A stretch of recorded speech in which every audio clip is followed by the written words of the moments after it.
Hello दोस्तों, welcome to हमारे YouTube channel Khatu Shyam classes.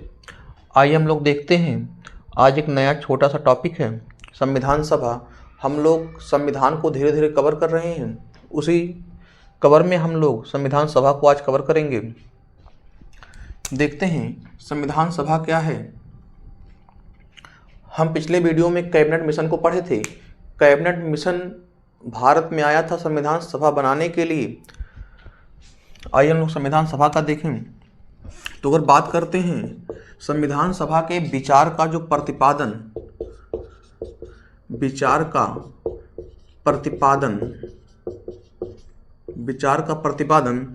England के निवासी थे सर हेनरी मेन, इंग्लैंड के निवासी थे। तो सबसे पहले संविधान सभा का जो विचार इन्होंने दिया था वो सर हेनरी मेन ने दिया था। Henry main. बात करते हैं व्यवहारिक रूप से सबसे पहले किस देश ने अपनाया। अगर देश की बात करते हैं किस देश ने अपनाया तो यूएसए और फ्रांस ने क्या किया, सबसे पहले व्यावहारिक रूप में इसने अपने देश को अपनाया। अगर हम लोग बात करते हैं कि भारत में संविधान सभा की मांग, तो नेक्स्ट पॉइंट है भारत में संविधान सभा की मांग। तो भारत में संविधान सभा की मांग अलग अलग समय में अलग अलग नेताओं द्वारा किया गया। हम लोग भारत में संविधान सभा की मांग अगर देखें तो सबसे पहले 1895 में बाल गंगाधर तिलक ने अपनी पत्रिका स्वराज बिल में सबसे पहले इन्होंने 1895 में संविधान सभा की मांग किया। स्वराज बिल में मांगा इन्होंने, और यही जो मांग थी यही पहली यानी प्रथम अनऑफिशियल मांग था। ये पहला अनऑफिशियल मांग था।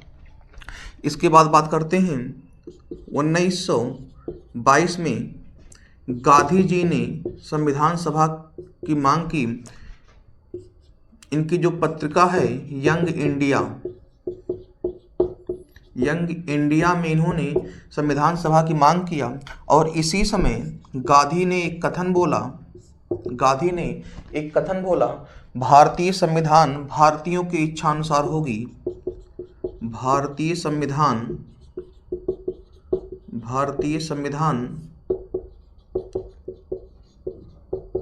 भारतीयों के इच्छानुसार होगी। भारतीय संविधान भारतीय की इच्छानुसार होगी।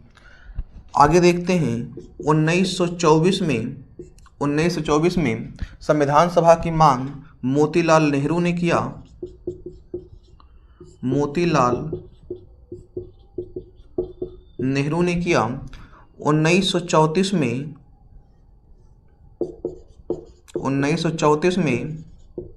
एम.एन. राय ने मांग किया।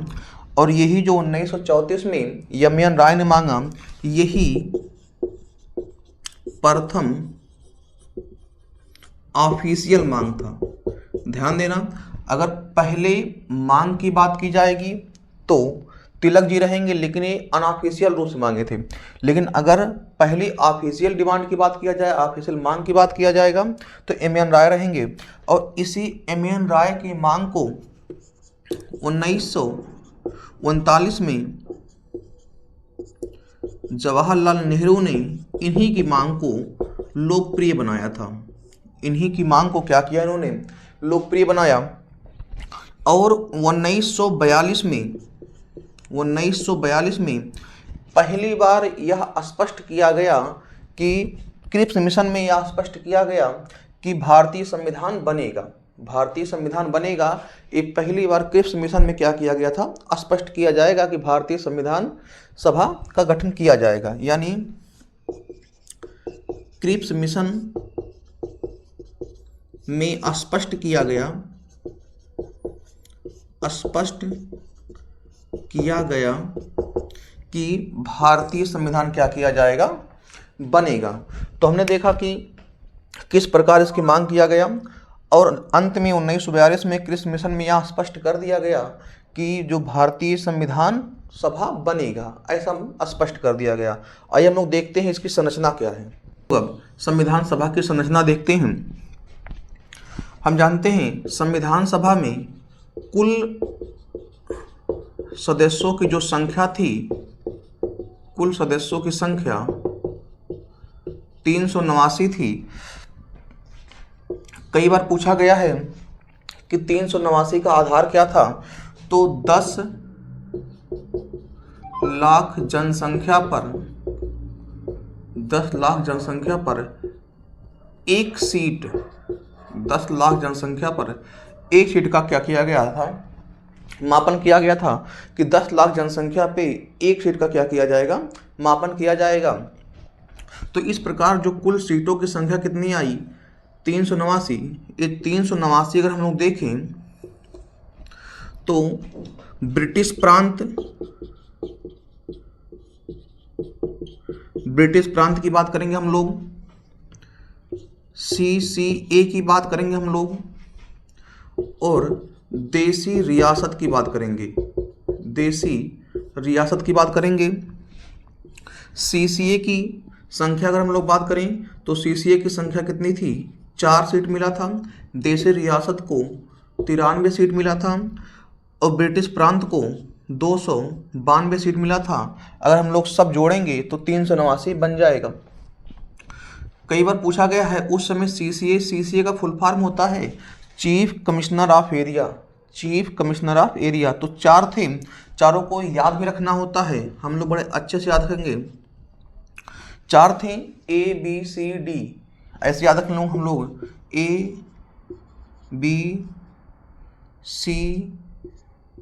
और D ऐसे याद रख लेंगे। A से हमारा हो जाएगा अजमेर, B से हो जाएगा बलूचिस्तान, C से हो जाएगा कुर्ग, D से हो जाएगा दिल्ली। ये उस समय 4 हमारे CCA थे, 23 देशी रियासत को मिला और 292 सीट कुल मिला ब्रिटिश प्रांत को मिला। ध्यान देंगे हम लोग कि ये जो 292 है और 4 यानी ये दोनों मिलाकर जो हमारा हो गया 296, इतने पर ही चुनाव हुआ था, इतने पर ही चुनाव हुआ था। ये इस पर चुनाव नहीं हुआ था, इस पर चुनाव नहीं हुआ था, केवल इतने 296 सीटों पर चुनाव हुआ था। तो कभी भी अगर आपसे पूछ ले कि संविधान सभा में सदस्यों की कुल संख्या, तो 389 रहेगा। लेकिन अगर पूछ ले संविधान सभा में कुल निर्वाचित पूछेगा तो 296 ही रहेगा, क्योंकि इनका निर्वाचन नहीं हुआ था, ये स्वतः चुन कर आए थे। इनके लिए चुनाव हुआ था, एक प्रकार समझ सकते हैं कि मनोनीत होकर आए थे, ऐसे कह सकते हैं। यानी इनके लिए चुनाव नहीं हुआ था, केवल इनके लिए चुनाव हुआ था। हम लोग देखते हैं इनका जो चुनाव कैसे हुआ। तो अगर हम लोग बात करें चुनाव, तो चुनाव की अगर हम लोग प्रणाली देखें या पद्धति देखें, तो जो चुनाव का पद्धति था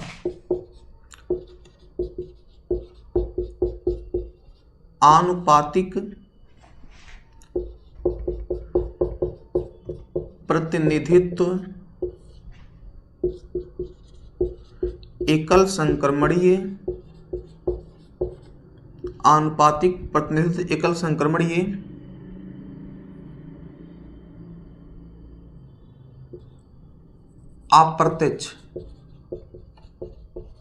अप्रत्यक्ष था। आनुपातिक प्रतिनिधित्व एकल संक्रमणीय अप्रत्यक्ष प्रणाली था। अगर हम लोग बात करते हैं निर्वाचन मंडल क्या था, निर्वाचन पद्धति या चुनाव पद्धति की बात करेंगे तो क्या तरीका अपनाया गया था, और निर्वाचन मंडल की बात करेंगे इसका मतलब कि वोट कौन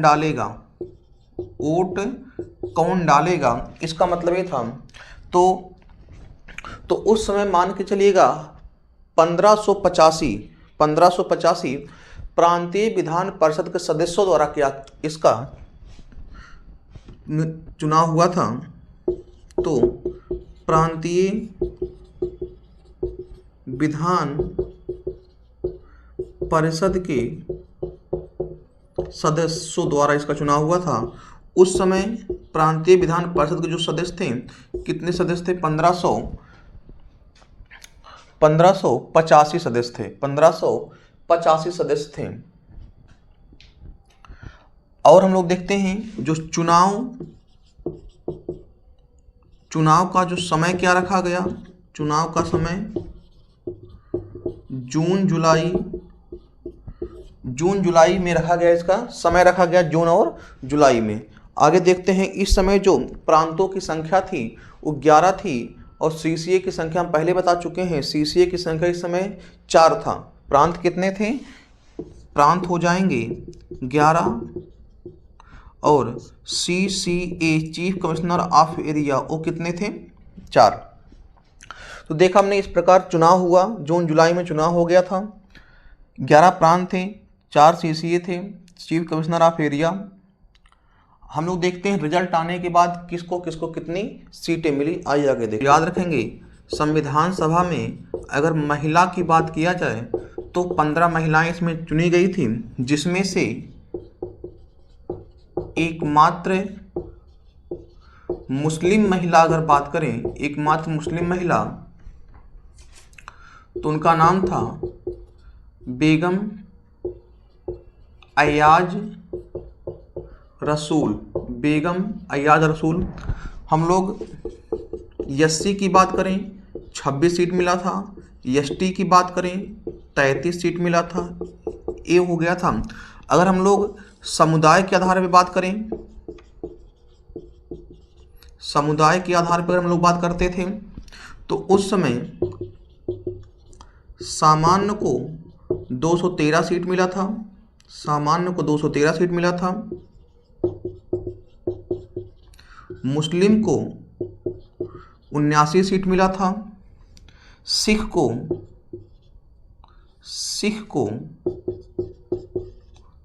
को 4 सीट मिला था।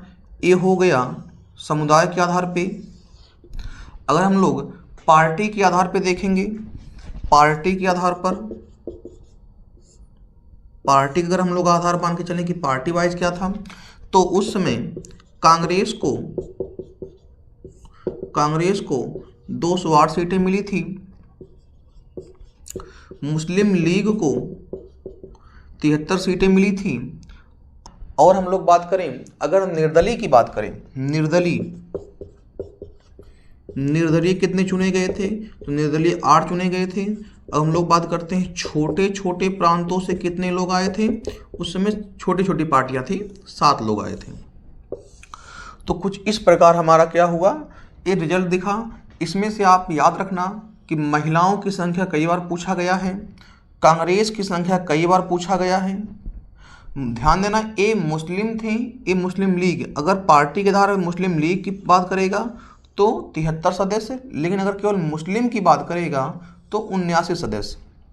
याद रखेंगे, इसमें से एक मात्र मुस्लिम महिला की अगर बात करें तो बेगम अयाज रसूल की बात करेंगे। किसकी बात करेंगे? बेगम अयाज रसूल। अगर हम लोग देखें यहाँ पर विभाजन के बाद, जब भारत का विभाजन हो गया तो विभाजन के बाद अगर हम लोग देखें तो विभाजन के बाद, जैसे विभाजन के पहले कुल 389 थे, टोटल 389 थे। विभाजन के बाद इनकी जो शेष संख्या बची थी वो 299 केवल बची थी। कितनी बची थी? केवल 299, यानी लगभग 90 क्या हो गया था, कम हो गया था। अब ये 200 विभाजन के बाद अगर हम लोग बात करें, ये 299 बचे थे। इसमें अगर हम लोग बात करें ब्रिटिश की बात करेंगे तो 229 बचे थे, और देसी रियासत की बात करें अगर हम लोग तो ये केवल 70 बचे थे। विभाजन के बाद मुस्लिम लोग उधर चले गए थे। याद रखना, एक क्वेश्चन और आपसे पूछता है कि मुस्लिम लीग के, क्योंकि आप जानते हैं कि मुस्लिम लीग ने क्या कर दिया था, संविधान सभा का बहिष्कार कर दिया था। तो मुस्लिम लीग के संविधान सभा के बहिष्कार करने के बाद कुल कितनी सीटें बची थी, क्वेश्चन रहता है। यानी मुस्लिम लीग के बहिष्कार के बाद, मुस्लिम लीग के बहिष्कार की अगर बात की बात करेंगे तो बहिष्कार के बाद 324 सीटें थी, 324 सीटें शेष बची थी। तो अगर पूछेगा विभाजन के बाद संविधान सभा में कुल सदस्य सुख संख्या 299 आ जाएगा, मुस्लिम लीग के बहिष्कार के बाद कुल कितना आ जाएगा, 324 आ जाएगा। ध्यान देना, अगर आपके दिमाग में ये चल रहा है कि 389 में से हम मुस्लिम लीग को घटा देंगे तो हमारा 324 नहीं आएगा, तो ध्यान देना सभी के सभी मुस्लिम लीगों ने क्या किया था, इनका बहिष्कार नहीं किया था। उनमें से अधिकतर लोगों ने किया था लेकिन सब लोगों ने नहीं किया था। तो डायरेक्टली हम नहीं घटा सकते, केवल इतना मान के चलना आप कि 324 लोग इसमें क्या हुए थे, बचे थे। आइए इसके बारे में, संविधान सभा के बारे में और कुछ छोटी छोटी बातें हम लोग ध्यान देते हैं, देखते हैं। छोटी छोटी इसमें कुछ मगर मोटी बातें हैं, छोटी छोटी मगर मोटी बातें। हम लोग देखें कि संविधान सभा का शीर्षक क्या था। ये आपसे क्वेश्चन पूछेगा कि संविधान सभा का शीर्षक क्या था, तो याद रखना संविधान सभा का शीर्षक था भारत का संविधान, भारत का संविधान इसका शीर्षक था। बात करेंगे हम लोग इसका प्रतीक चिन्ह क्या था, इसका प्रतीक चिन्ह क्या था, तो प्रतीक चिन्ह क्या था, इसका हाथी था, यानी प्रतीक चिन्ह कहें या मुहर कहें। बात करें कि कौन कौन भाग नहीं लिया था, कौन कौन भाग नहीं लिया था, तो ध्यान देना दो प्रमुख ऐसे नेता थे जो हैं तो बहुत प्रमुख लेकिन इनमें भाग नहीं लिए थे। उसमें अगर नाम हम लोग बोलें तो एक थे गांधी जी, एक थे मोहम्मद अली जिन्ना। ये दोनों फेमस बहुत थे उस समय लेकिन ये भाग संविधान सभा में भाग नहीं लिए थे। हम लोग बात करें कौन सा राज्य नहीं भाग लिया था, तो 3 की बात करते हैं, जूनागढ़, हैदराबाद, जम्मू और कश्मीर। ये क्या किए थे, संविधान सभा में भाग नहीं लिए थे, भाग नहीं लिए थे। संविधान सभा में क्या किए थे, भाग नहीं लिए थे।